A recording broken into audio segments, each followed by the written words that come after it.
환경 문제 그리고 앞으로 한국의 그런 이른바 은행들의 방향에 대해서는 매우 중요한 역할을 하고 계세요. 환영합니다. 예, 반갑습니다. 제가 이제 원래 저는 대한민국 외교관으로서 네.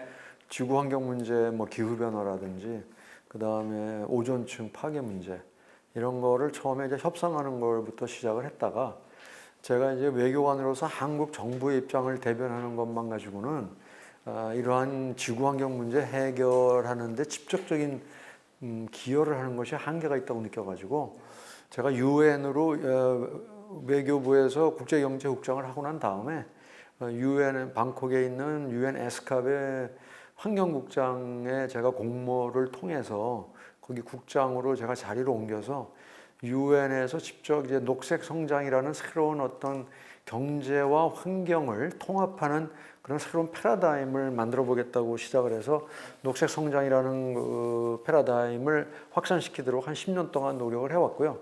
그 결과 이제 한국에서도 이명박 대통령 때 녹색 성장을 하겠다고 선언을 했었었고요.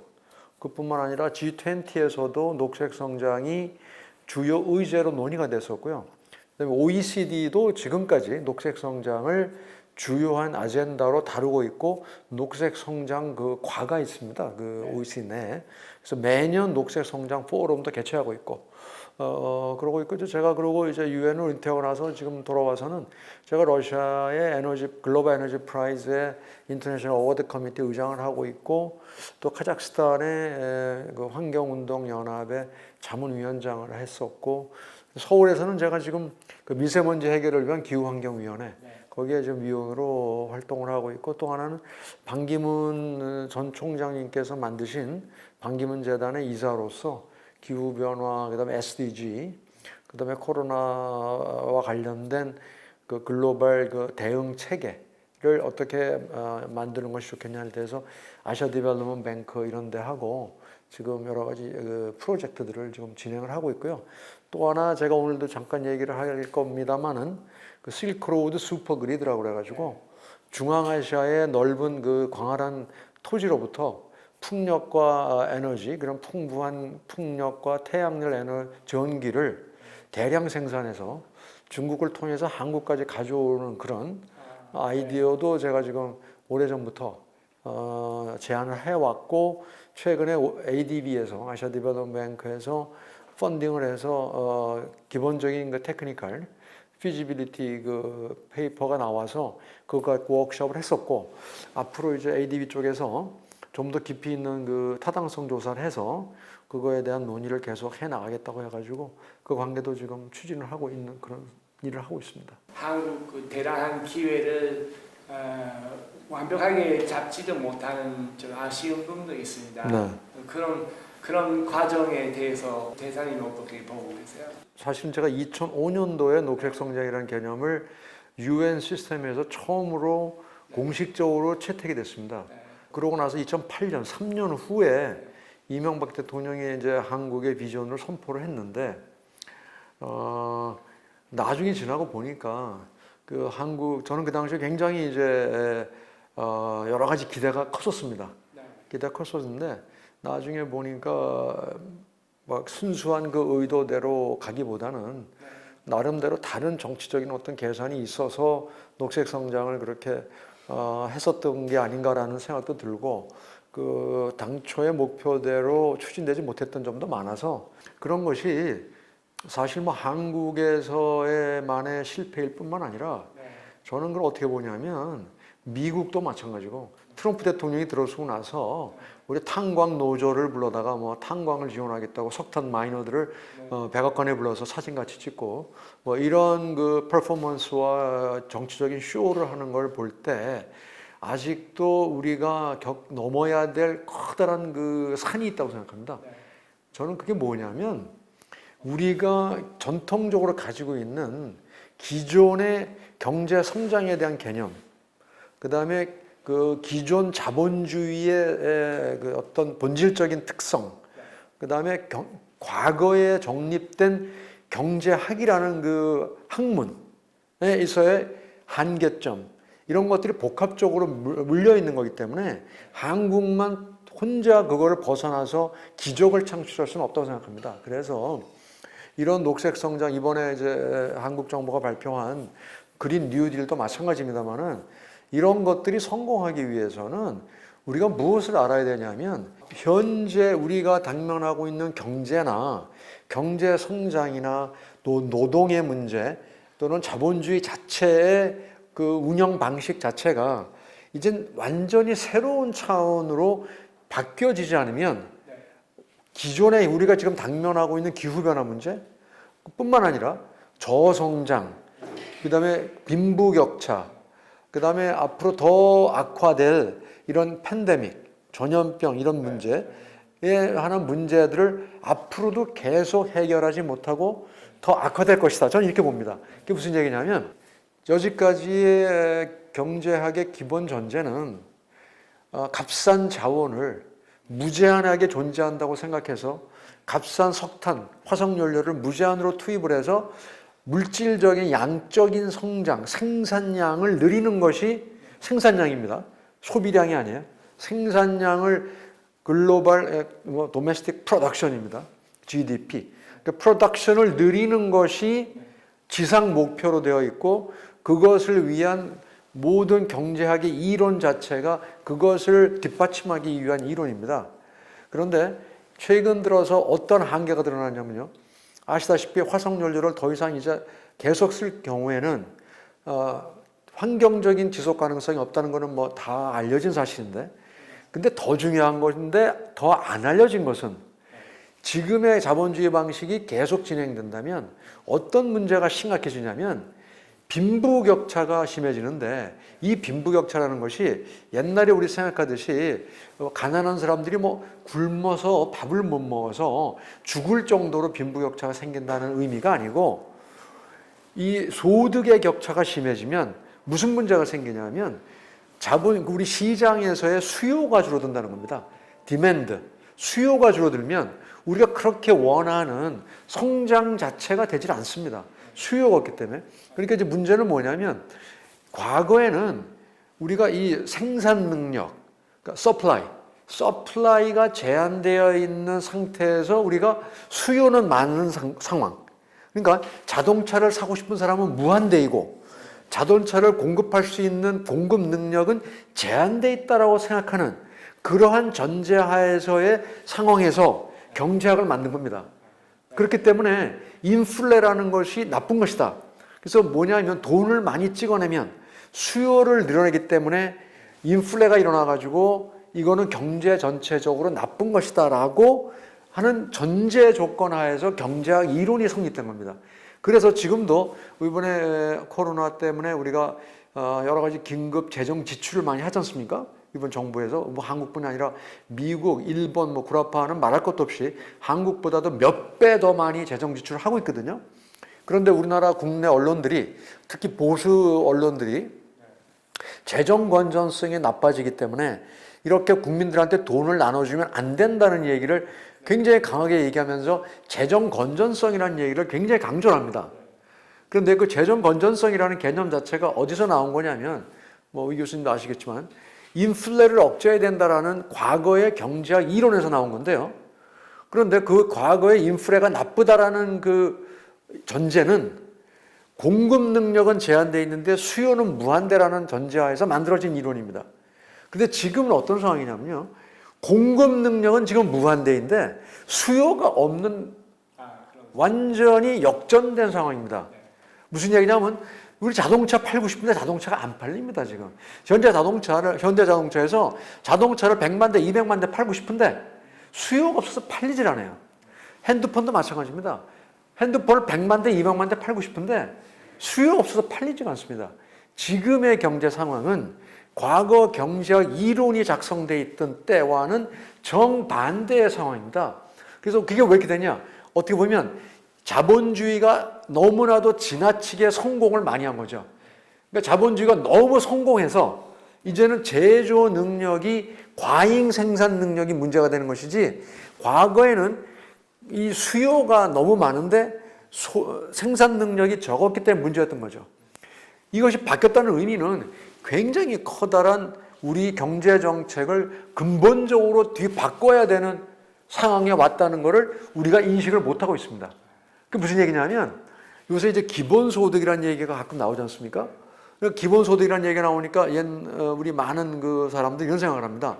과거에 그 논리에 젖어 있기 때문에 돈을 그냥 무한대로 나눠준다는 건 말도 안 된다. 그러면 사람들이 놀고 앉아서 게을러지고 나라가 망한다. 뭐 이런 이제 생각들이 젖어 있습니다. 그런데 지금의 상황은 뭐냐면 정확하게 지금 많은 나라들이 기본소득이라는 건 아니지만 미국도 마찬가지고 일본도 마찬가지고 아베노믹스니 많이 들어보셨을 겁니다. 아베노믹스라는 게 뭐냐면 수요가 없기 때문에 일본 정부가 하다못해 어떤 목표치를 내세웠냐면요. 인플레를 1%라도 되게 만들겠다. 왜냐하면 지금 일본은 디플레입니다. 물가가 떨어지고 있습니다. 그러니까 물가가 떨어지면 경제가 성장도 안 되고 임금도 떨어집니다. 그러니까 전반적으로 임금 격차는 더 벌어지고 성장은 더 안 되고 물가는 더 떨어지는 악순환이 벌어집니다. 그러니까 오히려 인플레를 일으켜야 되겠다고 지금 생각하고 있습니다. 과거의 경제학 책에서는 인플레는 죄악입니다. 일종의 범죄처럼 보는 겁니다. 그래서 중앙은행의 존재 의미를 뭐라고 보냐면 센트럴 뱅크의 첫 번째 미션이 사명이 인플레를 억제하는 겁니다. 그게 모든 중앙은행의 미션입니다.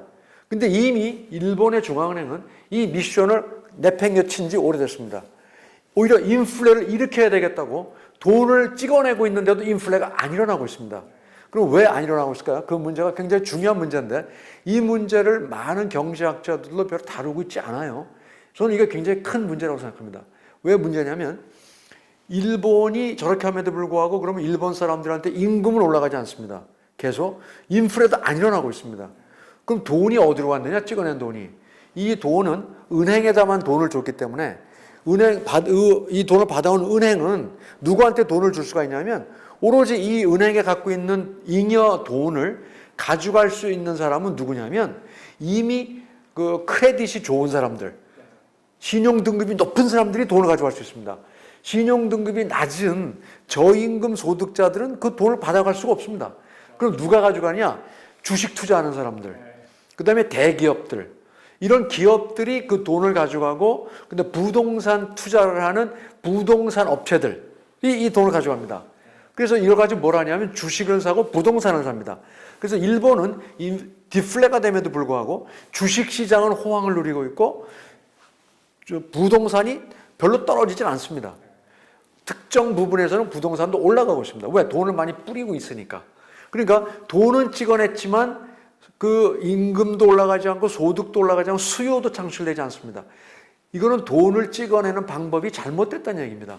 무슨 얘기냐면 이거는 은행들한테 돈을 줘서 되는 얘기가 아니고요. 어떤 방법으로 해야 되냐면 가장 좋고 심플한 방법은 모든 국민들한테 돈을 일조로 나눠주는 것이 오히려 가장 좋은 수요를 창출하는 방법입니다. 이렇게 수요를 창출하게 되면 이 일반 국민들이 핸드폰도 사고 자동차도 사고 수요를 더하기 때문에 경제가 성장도 되고 임금도 올라가고 오히려 경제가 더 전반적인 생산 능력도 올라가는 그러한 선순환 구조가 들어갈 수 있는 겁니다. 그러니까 지금 우리는 과거에 이 생산 능력은 부족하고 수요는 많다라는 시대에 형성된 개념을 가지고 그런 이론을 가지고 지금의 문제를 해결하려고 하고 있습니다. 그렇기 때문에 녹색 성장이나 그린 뉴딜에 대해서도 돈을 이렇게 재정 적자를 이루어가면서 늘려가면서 이런 조치를 하는 것은 나쁘다 하면서 그것을 적극적으로 하는 것이 아니라 마지 못해서 하고 있습니다. 사실은 하는 척 하는 거죠. 마지 못해서. 그렇기 때문에 소기의 성과를 거둘 수 없다고 보고요.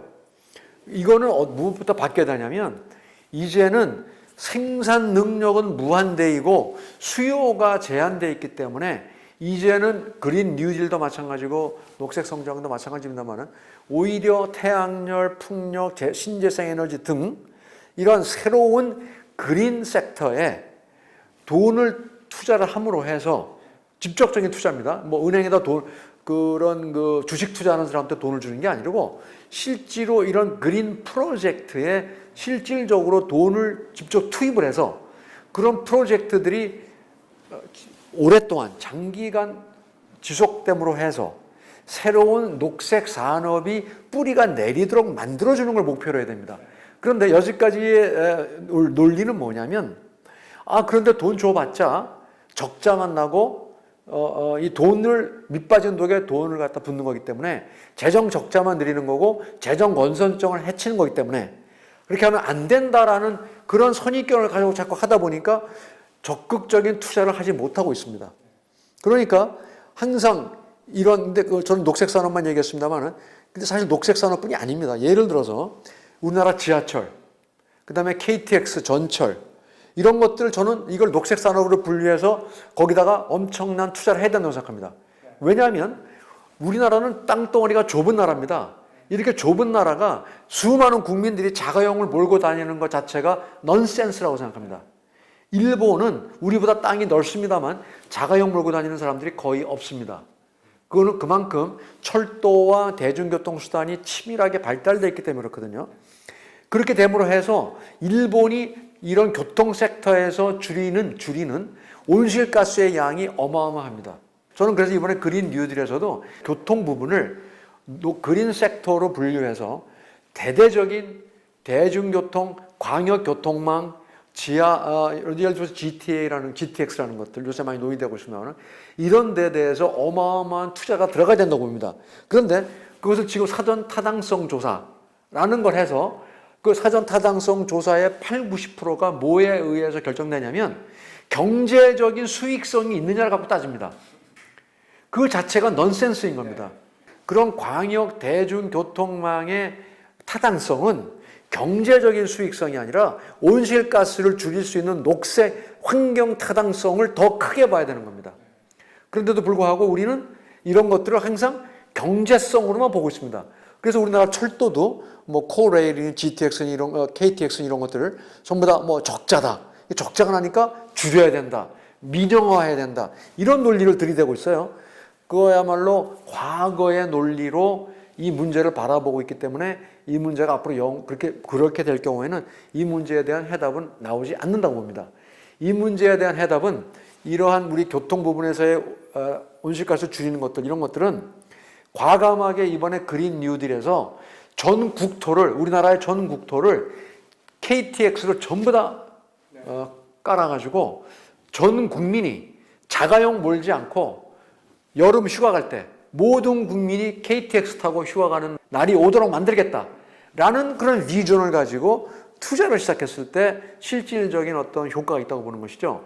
그게 아니고 지금처럼 아직도 전 국민이 자가용 몰고 불과 200km도 안 되는 강릉에 4시간, 5시간씩 걸려서 운전해 가면서 자가용 몰고 가야 되는 이러한 상황이 계속되는 한 실질적인 어떤 우리의 경제의 패러다임을 전환하는 것 자체가 굉장히 어렵다고 봅니다. 그래서 제가 말씀드린 대로 우리의 녹색 성장의 어떤 그 교훈이라는 것은 단지 녹색 성장이라는 것만 볼 것이 아니라 우리가 가지고 있는 기존의 경제 패러다임을 이제 우리가 그것이 더 이상 그 relevance, 타당성이 없어졌다는 걸 깨닫고 새로운 경제 패러다임에 대한 인식을 우리가 새롭게 할 때 그럴 때 이 문제가 해결된다고 봅니다.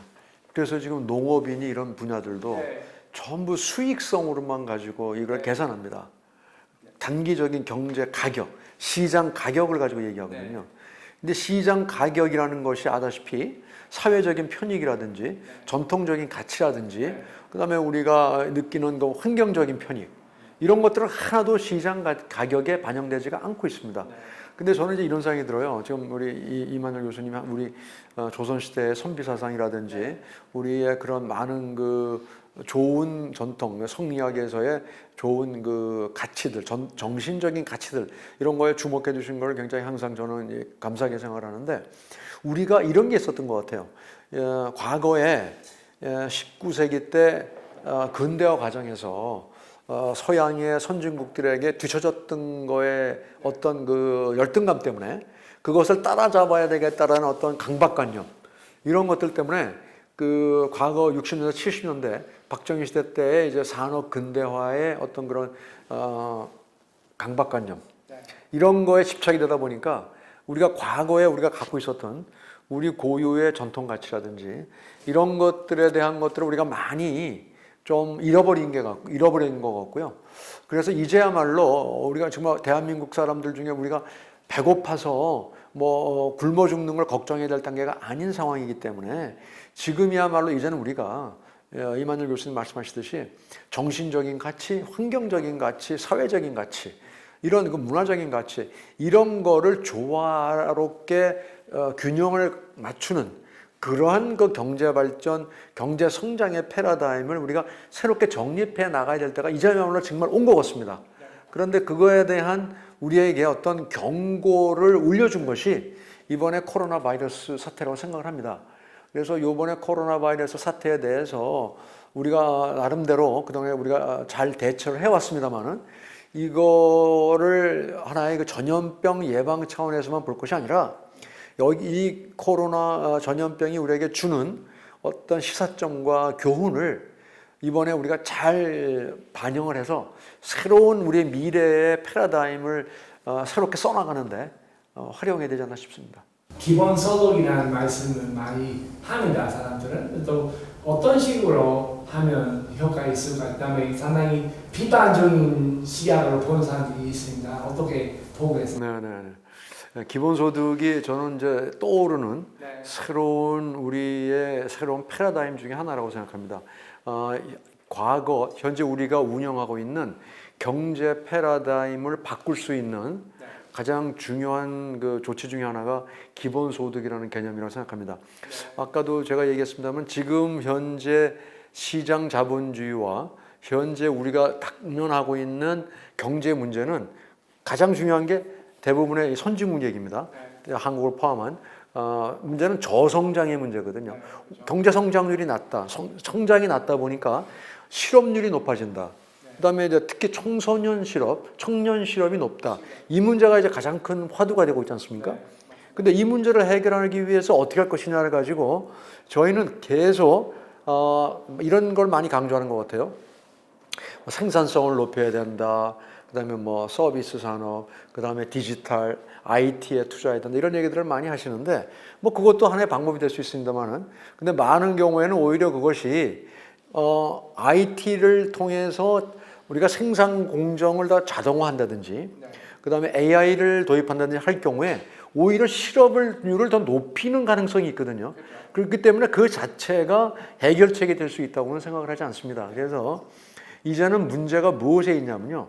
왜 경제가 성장이 안 되고 실업률이 높으냐? 기본적으로는 수요가 적기 때문입니다. 우리의 공급 능력은 이미 너무나도 과잉한 상태까지 우리가 도달했는데 이런 과잉 공급 상태이고 그 다음에 수요가 너무나도 줄어들어서 이 줄어들게 된 원인은 다른 것이 아니고요.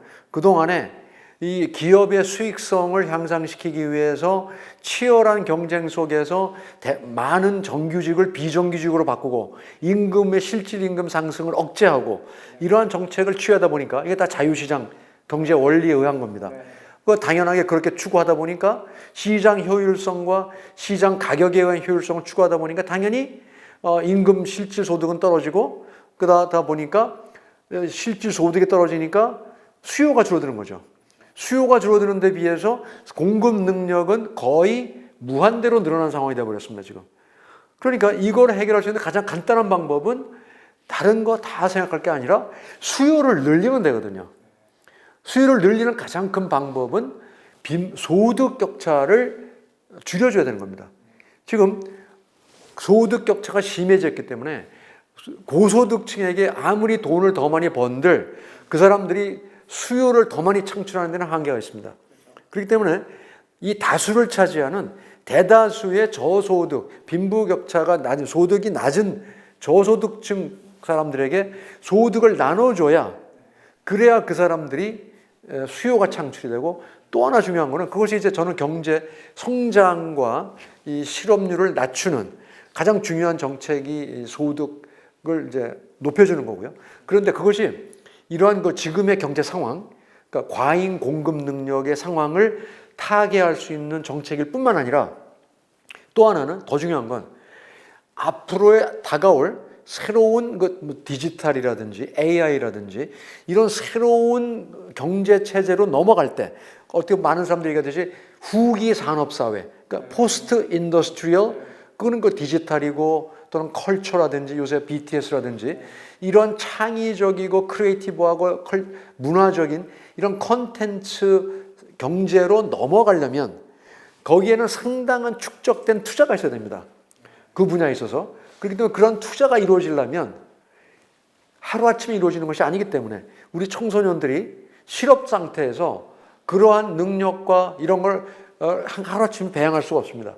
그렇기 때문에 이런 청소년들 특히에 대한 기본소득이라든지 이런 것은 돈을 낭비하는 것이 아니라 다음 새로운 경제 전환을 하기 위한 투자라고 볼 수 있는 거죠.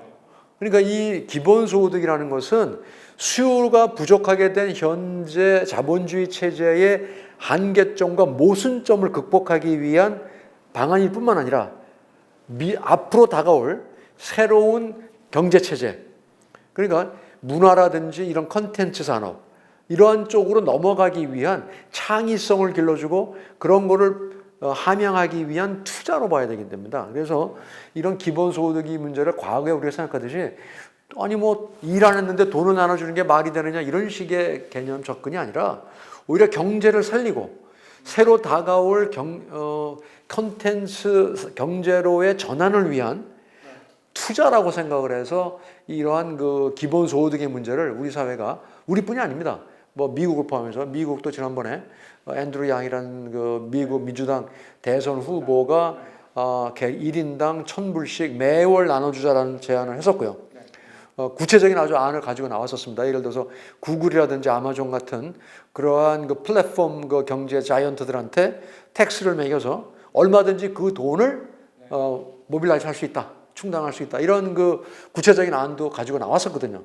저희도 마찬가지입니다. 저희도 많은 지금 그 기업들이 잉여 자금을 축적하는 그러한 것들이 있습니다. 그래서 우리나라에서도 이 기본소득의 문제를 무슨 그 도덕적 해이라든지 무슨 뭐 돈을 주면 게을러진다든지 뭐 이런 차원이 아니고 지금 자본주의의 모순점을 해결하기 위한 하나의 정책, 그 다음에 새로 다가올 미래 경제 전환을 위한 투자, 이러한 차원에서 우리가 진지하게 검토를 해야 된다고 생각합니다. 그린 뉴딜을 발표했습니다. 네. 그래서 세금의 그런 그린에 대한 그런 제안하고 어떻게 보고 계세요? 앞으로 어떻게 해야 된다고 생각하세요? 네. 뭐 이번에 그린 뉴딜이 발표된 거는 뭐 좀 늦은 감이 있습니다만은 다행이라고 생각을 합니다. 전반적으로는 이런 문제를 전문적으로 다뤄왔던 입장에서는 좀 아쉬운 점도 많이 있습니다. 첫 번째로는 이 그린 뉴딜이라는 것이 마치 우리가 지금 코로나 사태로 벌어진 일자리 창출의 문제라든지 이런 단기적인 경제 위기를 땜질 처방을 하기 위한 어떤 그 단기적인 임기 응변으로 보여지게 하는 것은 조금 좀 한계가 있지 않나 싶고요. 제가 볼 때는 이 그린 뉴딜의 문제, 더 나아가서는 이 그린 뉴딜이 왜 필요한지에 대한 확고한 우리 사회적인 합의를 도출하는 것이 좀 필요하다고 보고요. 다른 것이 아니라 이제 이번에 그 코로나 바이러스가 보여주었듯이 이제는 더 이상 이 코로나 바이러스라는 것은 우리가 환경 파괴라는 보다 커다란 우리 위기, 지구적 차원의 위기의 한 부분에 불과하거든요. 그보다 더 큰 위기는 기후변화라는 이런 커다란 위기가 있는데, 기후변화라는 위기는 이 코로나 바이러스에 못지않고 이거보다 오히려 훨씬 더 우리의 생존을 달려있을 만큼 중요한 그런 위기이기 때문에 우리가 그린 뉴딜이라는 것이 우리 온 국민적인 사회적 합의를 통해서 우리가 단기적으로 뭐 전기값이 오른다든지 또는 대중교통을 이용하고 자가용을 억제해야 된다든지 그다음에 뭐 석탄 발전을 줄여야 된다든지 이러한 불편한 점이 있다 하더라도 우리가 이걸 감수하고 장기적인 새로운 경제 전환을 위해서 나가야 된다. 그렇지 않으면 우리 한국분을 포함해서 인류의 생존 자체가 보장될 수가 없다.